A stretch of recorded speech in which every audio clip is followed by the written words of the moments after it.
I framed my best friend for murder. His prison bus just crashed 10 miles away. I'm sitting in my locked bathroom right now, typing this on my phone. My hands are shaking so badly that I keep hitting the wrong keys. 20 minutes ago, I got an emergency alert on my phone. A prison transport bus crashed on Highway 52 about 10 miles from my house. 4 inmates escaped. I recognized one of the names immediately. Marcus Holloway, my best friend, the man I put in prison, the man who doesn't know I'm the reason he's there. And according to the police scanner I'm listening to, he's heading in this direction. He's coming home. He's coming here. And I need to tell someone what I did before it's too late. What's up, everyone? Before we dive into today's absolutely chilling story, welcome to my channel where we explore the darkest corners of the human psyche through real Reddit stories. Hit that subscribe button and ring the bell because trust me, you don't want to miss what happens next. This story, this one's different. It's about guilt, secrets, and the horrifying moment when your past catches up with you. Now let's get into it. The original poster, let's call him Daniel because that's the name he used in his confession, starts his story 6 years ago. 6 years before that prison bus crashed. 6 years before his entire carefully constructed life began to crumble. Daniel had what most people would call a comfortable life. He was 32 years old, working as a senior accountant at a mid-sized firm in Portland, Oregon. He wasn't rich, but he was stable. He had a small house in a quiet neighborhood, the kind of place where people still wave to each other while mowing their lawns.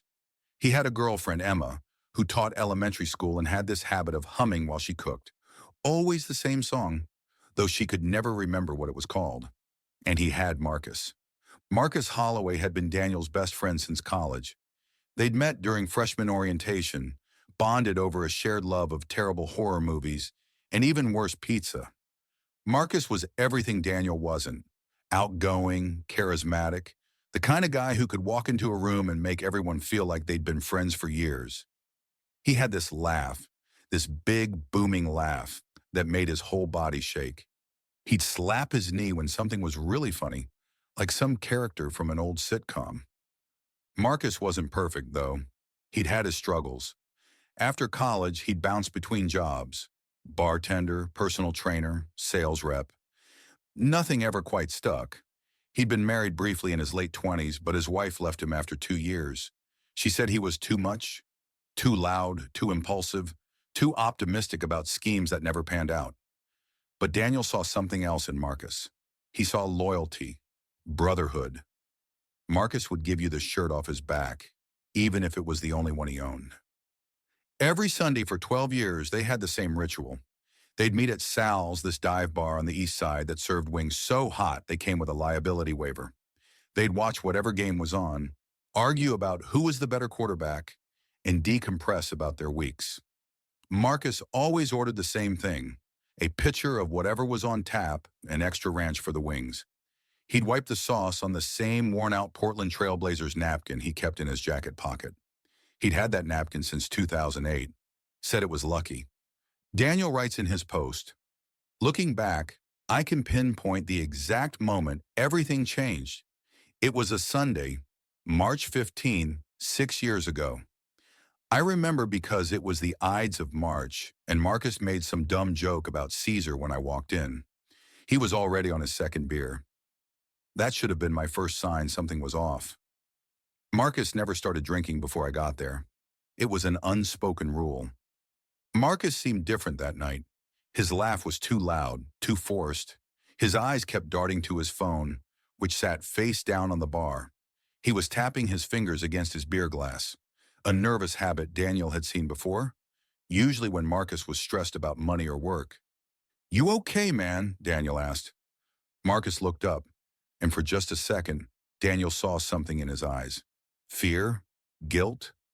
It was gone too fast to identify. Yeah, I'm good, just got a lot on my mind." Marcus took a long drink. "Hey, remember that thing I told you about? The opportunity?" Daniel did remember. Marcus had mentioned it a few weeks earlier, some kind of investment scheme that sounded too good to be true. A friend of a friend needed short-term investors for a real estate flip. High risk, high reward. Marcus had been vague on the details, but his eyes had lit up when he talked about it. He'd said it could change everything for him. Did you go through with it? Daniel asked. Marcus nodded slowly. I'm in the deep, Dan. Really deep. How deep? 25 grand deep. Daniel nearly choked on his beer. Marcus, where the hell did you get $25,000? Marcus's jaw tightened. He peeled the label off his beer bottle, another nervous habit. I borrowed it. From who? Does it matter? Marcus snapped, then immediately softened. Sorry, man, I'm just stressed. It's gonna work out. It has to. But it didn't work out. 2 weeks later, Marcus called Daniel at 2 in the morning. He was crying, actually crying, something Daniel had only heard once before, at Marcus's father's funeral. It's gone, Dan. All of it. The guy disappeared. The whole thing was a scam. Daniel drove to Marcus's apartment. When Marcus opened the door, he looked like he'd aged 10 years. His eyes were bloodshot, his hair was a mess, and he was wearing the same clothes he'd had on 2 days earlier. Who did you borrow the money from, Marcus? Marcus wouldn't look at him. Some guys, bad guys, the kind who don't care about payment plans or excuses. Jesus Christ, Marcus, did you go to a loan shark? I didn't have a choice. No bank would give me a loan. I thought I could pay them back in 3 months with interest. But now, his voice cracked, they want $50,000 now. They're charging me interest on the interest. Dan, I don't have it. I don't have anything. Music darkened slightly. This is where Daniel's story takes its first turn, though he doesn't see it yet. None of us do when we're in the moment, right? We make choices that seem small, rational even, and we don't realize we're building the walls of our own prison. Daniel helped Marcus. Of course he did. That's what best friends do. He loaned him $5,000, his entire savings at the time. He helped Marcus draw up a budget, contacted a debt consolidation specialist, but it wasn't enough. The men Marcus owed weren't interested in payment plans. 3 weeks later, Marcus called again. His voice was hollow, defeated. They broke my hand, Dan. What? Who? When? 2 of them showed up at my apartment last night, said it was a warning. Next time it'll be worse. Marcus was crying again, but quieter now, like he was all cried out. They said I have 1 month. If I don't pay, they're coming for my sister. Marcus's sister, Lauren. She was 23, about to graduate from nursing school. She was kind, brilliant, and she looked up to Marcus like he hung the moon. The thought of anything happening to her. We need to go to the police, Daniel said. No. Marcus's voice turned sharp. No police. These guys have connections, Dan. Cops won't help. They'll just make it worse. Then what are we supposed to do? Silence then. I don't know. I'm out of options. I'm out of time. Now let me ask you something. Put yourself in Daniel's shoes for a second. Your best friend, someone you've known for over a decade, someone who's been there for you through breakups and job losses and family deaths, comes to you desperate, terrified, with a broken hand and a threat against his sister. What do? Do you find a way to help, even if it means risking something yourself? Keep that question in mind, because Daniel's answer, well, it's where everything starts to go wrong. Let's continue. Daniel spent the next week in what he describes as a moral fog. He couldn't eat, couldn't sleep. Emma noticed but didn't push. She learned that Daniel processed stress internally, that he'd talk when he was ready. But Daniel wasn't processing. He was calculating. See, here's what Daniel hadn't told Marcus, what he'd never told anyone. Daniel's job gave him access, lots of access. His firm handled accounts for several dozen small businesses, and as a senior accountant, Daniel had the passwords, the authorization codes, the trust. He processed transactions daily, moved money between accounts, reconciled spreadsheets that most people couldn't understand, even if they tried. And he absolutely knew, that if he was careful, if he was smart about it, he could skim enough money from client accounts to save Marcus. Not $50,000 all at once, That would raise flags. But 5,000 here, 3,000 there, spread across enough accounts over enough time that it might go unnoticed until the quarterly audits. And by then, Marcus would have figured something out, paid back the loan sharks, and Daniel could quietly replace the money before anyone knew it was missing. It was just temporary. It was for a good reason. It was to save his best friend's life and possibly his sister's. These are the lies we tell ourselves, aren't they? The rationalizations that make the unthinkable become thinkable, then doable, then done. Daniel made the first transfer on April 3rd, $5,000 from a construction company's operating account into a temporary account he'd set up. His hands shook when he hit confirm. He waited for alarms to go off, for his boss to come storming over, for police sirens in the parking lot. Nothing happened. The money sat in the temporary account for 2 days. Then Daniel withdrew it as a cashier's check, deposited it in his personal account, and immediately transferred it to Marcus. He told Marcus it was another loan that he'd been saving for a while. Marcus hugged him so hard he could barely breathe. "I'll pay you back, Dan, I swear. Every penny. You saved my life, man. You saved my life." But 5,000 wasn't enough. The loan sharks wanted 50, and they wanted it now. So Daniel did it again, and again. Over the next 6 weeks, Daniel embezzled $32,000 from 4 different client accounts. He was meticulous. He chose accounts with high volume, lots of transactions, where a few thousand missing wouldn't immediately stand out.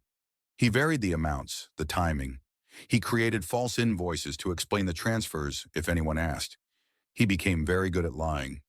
Marcus was grateful, so grateful it hurt. He kept talking about how he'd turned things around, how this was rock bottom, and the only way was up. He got a new job, a better one, at a corporate gym with benefits. He started paying Daniel back in small installments, 300 here, 500 there. But Daniel had a new problem. The quarterly audit was approaching. The senior partners were already asking questions about minor discrepancies in the construction company account. Daniel had planned to replace the money before the audit, but he'd given most of it to Marcus, and what Marcus had paid back wasn't nearly enough. He needed more time. He needed to shift the focus. This is what Daniel writes in his confession, and this is where my stomach turned reading it for the first time. I started thinking about how audits work. They're looking for patterns, for anomalies, but if you give them a bigger anomaly, a more obvious problem to solve, they stop looking at the small stuff. It's like, if there's a fire in the building, no one notices the leaky faucet. I needed a fire. Daniel began falsifying documents more aggressively. He created a trail of false invoices, backdated emails, doctored receipts, all pointing away from himself and toward someone else, someone who had access to the accounts, someone who could have pulled this off. He needed a scapegoat, and there was someone perfect, a newer employee, a junior accountant who'd only been with the firm for 8 months. His name was Trevor Marsh. He was quiet, kept to himself, had some minor debt issues the firm knew about because they'd come up during his background check. Trevor had access to some of the compromised accounts. Not all of them, but enough. Daniel started planting evidence. An email from Trevor's computer. Daniel had his password. Everyone in senior positions had master access for emergency purposes. A few transactions routed through an IP address that matched Trevor's home network. Daniel had helped set up Trevor's home office VPN months earlier, as a favor. It wasn't much, but it was enough to raise suspicion, enough that when the auditors came, their eyes would go to Trevor first. Daniel didn't feel good about it, he writes. He felt sick, but Marcus was safe. That's what mattered. And Trevor would get fired, maybe face some legal trouble, but nothing serious. It wasn't like anyone was going to prison over $32,000, right? Except that's not what happened. The audit came in May. The discrepancies were found within 3 days. The auditors brought in forensic accountants. The forensic accountants brought in the police. And Trevor Marsh didn't just get fired, he got arrested. But here's the twist Daniel didn't see coming. The one that makes this whole nightmare so much worse. The police didn't stop at $32,000. See, once they started digging into Trevor's computer, into his accounts, they found something else. Something Daniel hadn't planted because it had nothing to do with him. Trevor had been embezzling from the firm too. Long before Daniel started, smaller amounts over a longer period, he'd stolen nearly $60,000 over 2 years, so carefully and so slowly that no one had noticed.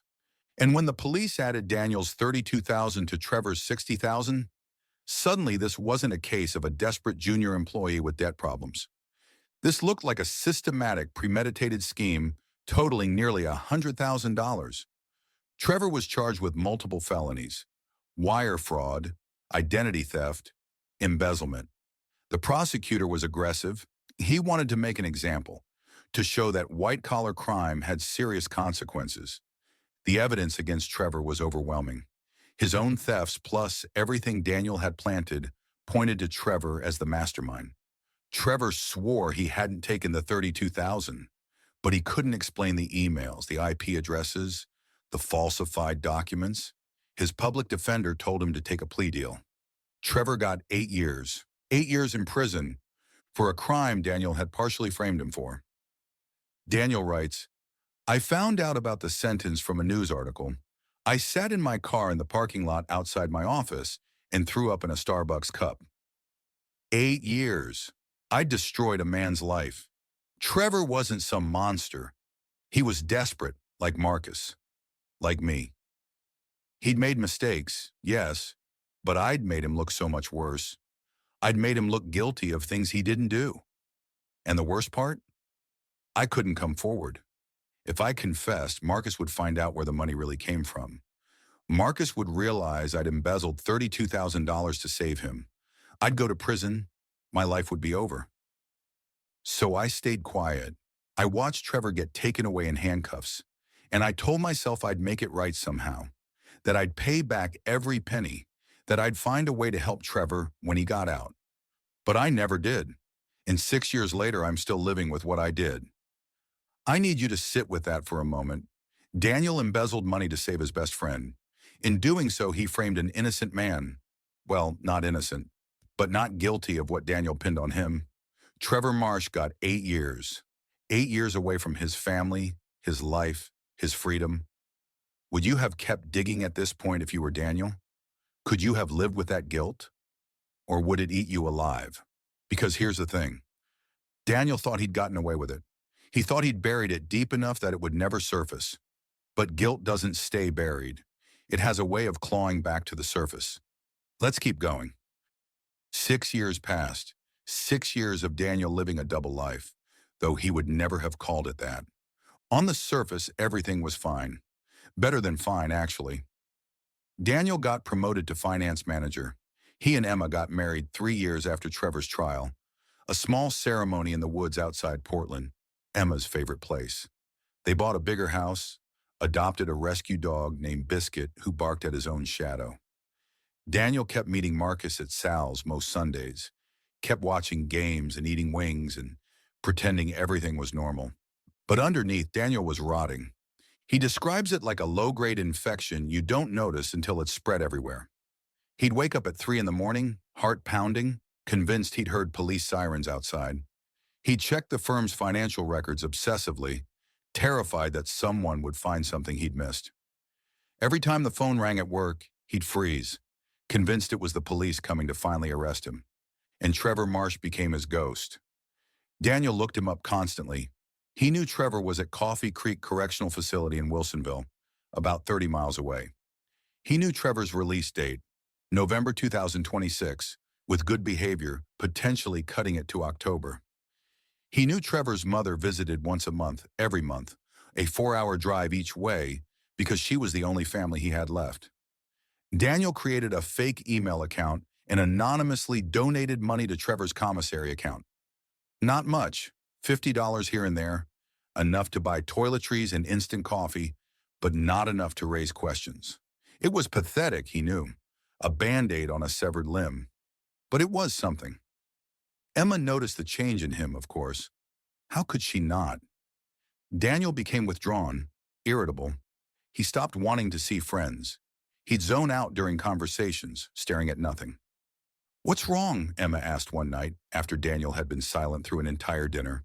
"Nothing, just work stress." "Daniel, you've been work stressed for 3 years. This isn't normal. Maybe you should talk to someone. A therapist?" "I'm fine." But he wasn't fine. He was falling apart in slow motion. And then last March, almost exactly 6 years after Marcus had called him crying about the loan sharks, something happened that Daniel had been subconsciously dreading. Marcus invited him to lunch on a Tuesday, which was unusual.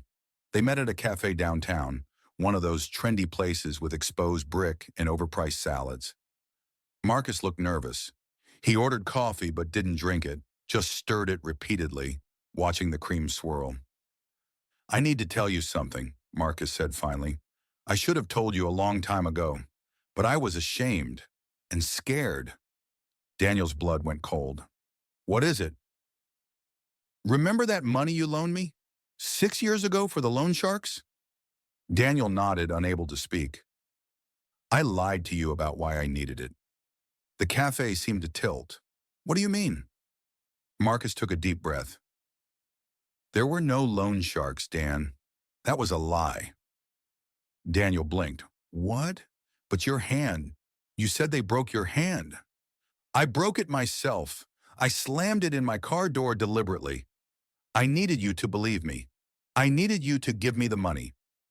"Why?" Daniel's voice came out as a whisper. "Why would you lie about that?" "Because I was desperate.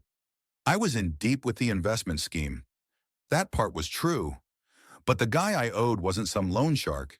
He was my ex-wife's brother, and I didn't owe him 25 grand. I owed him 12. The other 13, Marcus couldn't look at him. "I had a gambling problem, Dan. A bad one.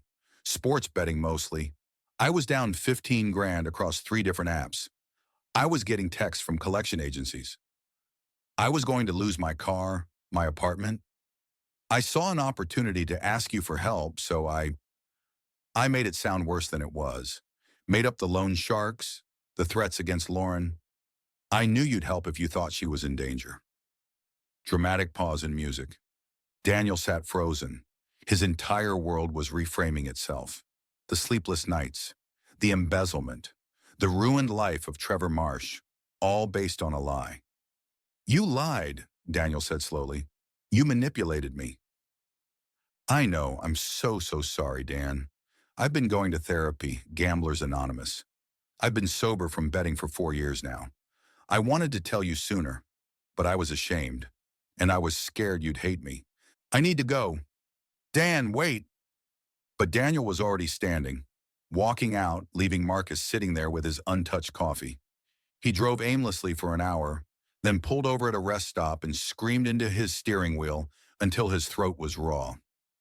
Marcus had lied. Everything Daniel had done, the embezzlement, the frame job, Trevor's 8 years in prison, it was all based on a lie.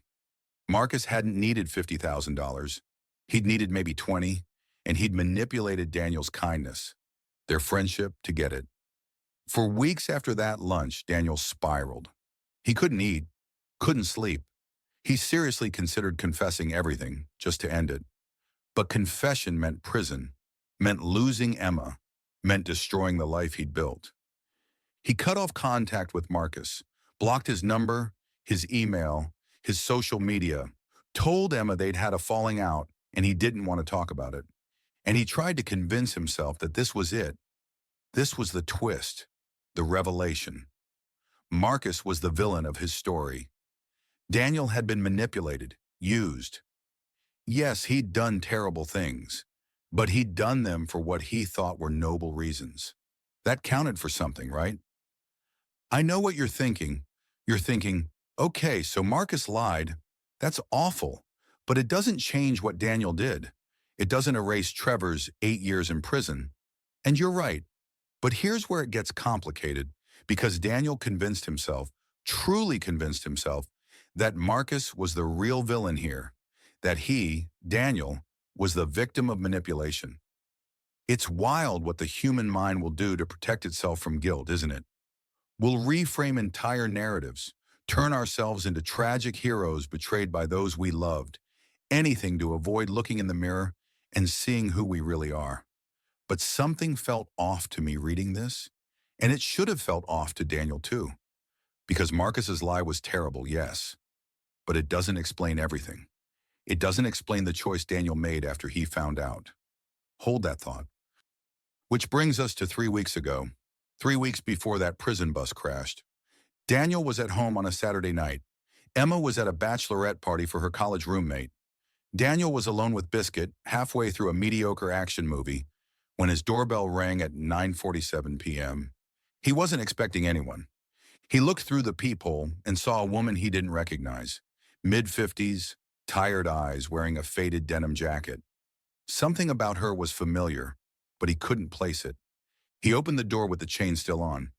"Can I help you?" "Are you Daniel Porter?" His throat tightened. "Who's asking?" "My name is Angela Marsh. Trevor Marsh was my son." Was. The word hit Daniel like a physical blow. "I'm sorry," he managed. "I don't—" "Yes, you do. You worked with Trevor.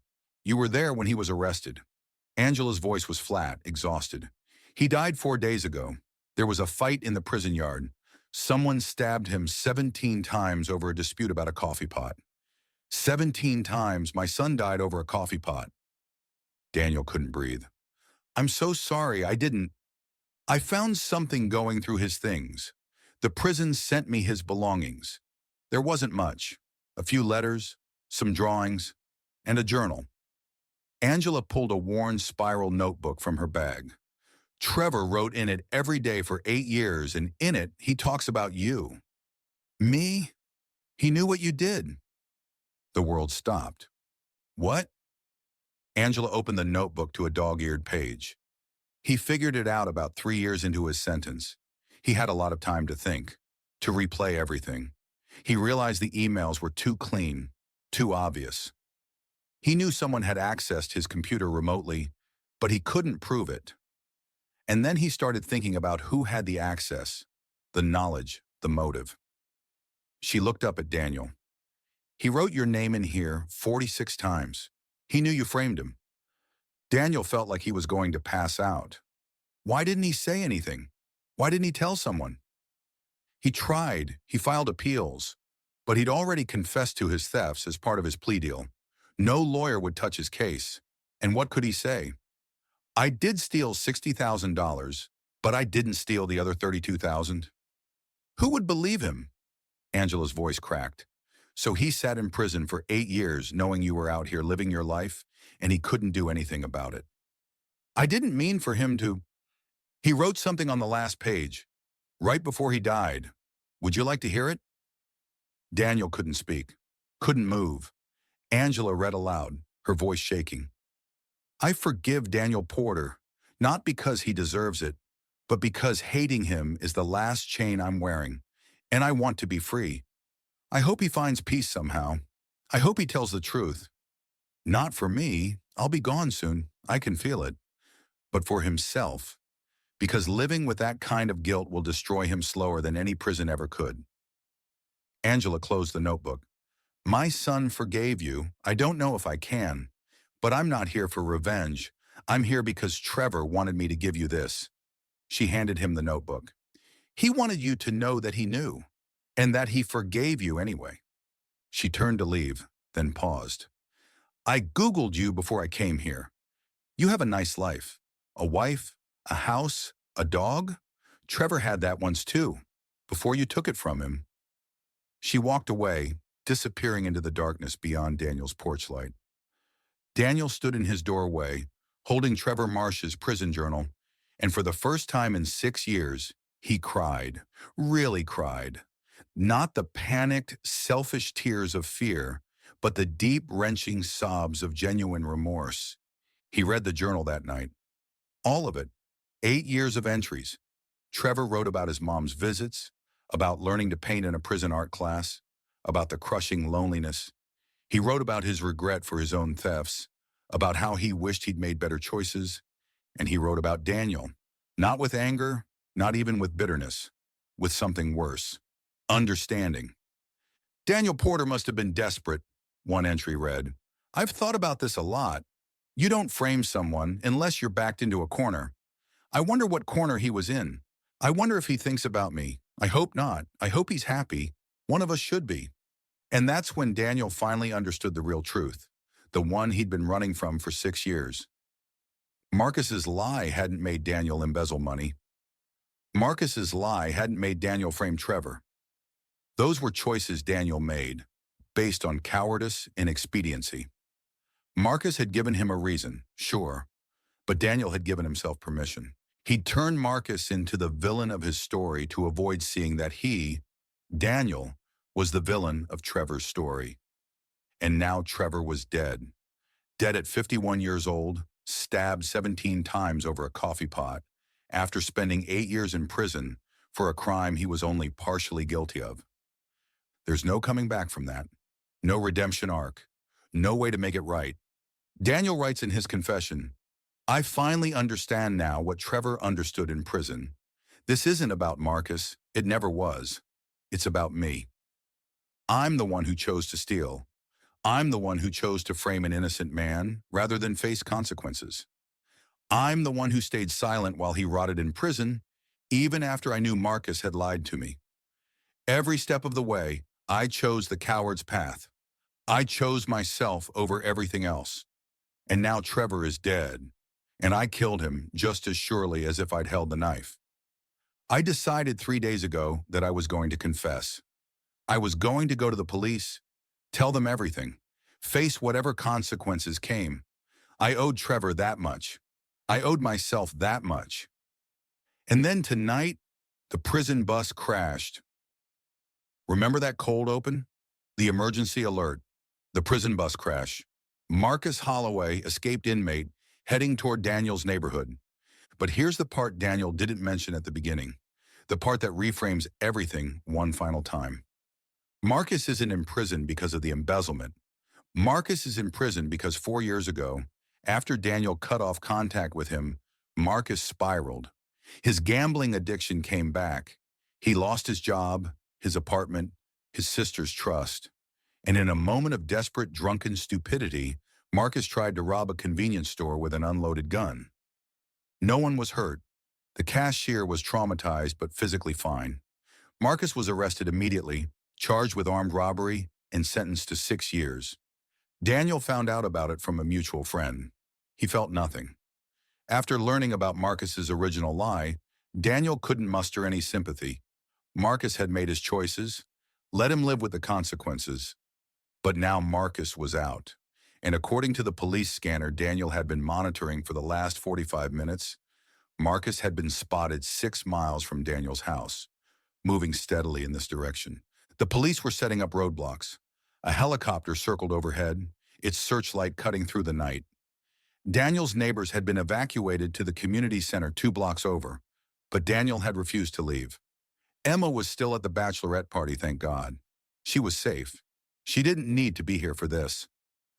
Daniel sat on his bathroom floor, typing his confession on Reddit because he needed someone, anyone, to know the truth before whatever happened next.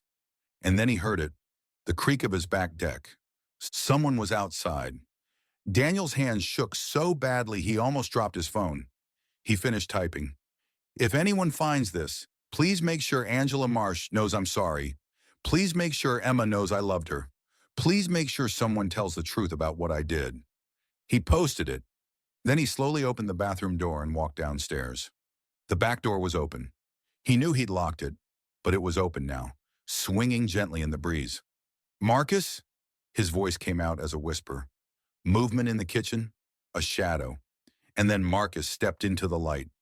He looked different, thinner, harder. Prison had changed him in ways Daniel couldn't fully process in that moment. His hair was shaved close to his scalp.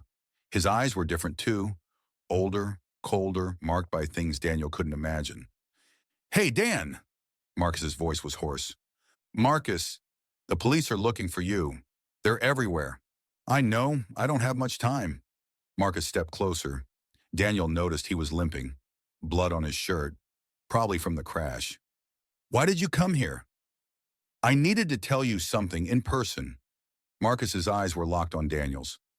Trevor Marsh died in prison. Daniel's blood turned to ice. How did you? I was there. We were in the same facility. Got transferred there 2 years ago.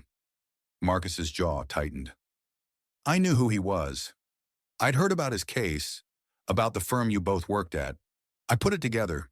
And then one day in the yard, Trevor mentioned your name. He told me about the journal, about the frame job, about you.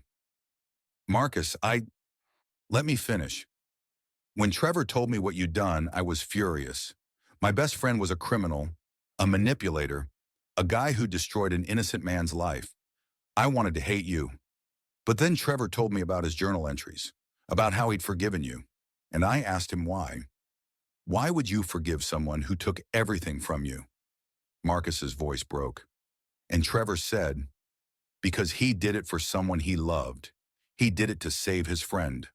That's the kind of love that breaks people, but it's still love. I can't hate someone for loving too much. I can only pity them. Music becomes softer, more emotional. Trevor changed me, Dan. He helped me see that what I did, lying to you about the loan sharks, it broke something in both of us. You made terrible choices because of my lie, and I've carried that guilt every day since.